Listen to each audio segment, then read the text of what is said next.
খুব ঠান্ডা পড়ে গেছে। তো গুড মর্নিং বন্ধুরা। তো আজকের ব্রেকফাস্ট নিয়ে আমি বসে পড়েছি।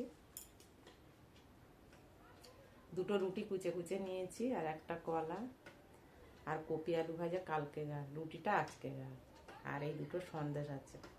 তো এটাই আমি খাবো। তো তোমাদের সব ব্রেকফাস্ট হয়ে গেছে, আমি তো খাচ্ছি। তোমরা খাবে তো সব চলে আসো।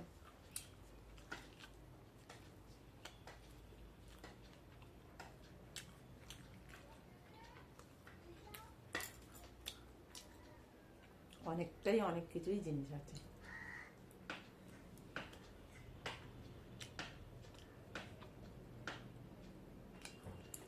খেয়ে খেয়ে মোটা হয়ে যাচ্ছে।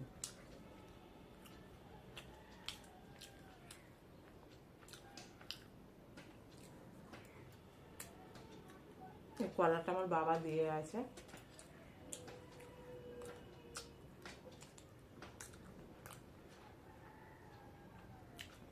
একদম গাছে পাকানো কলা।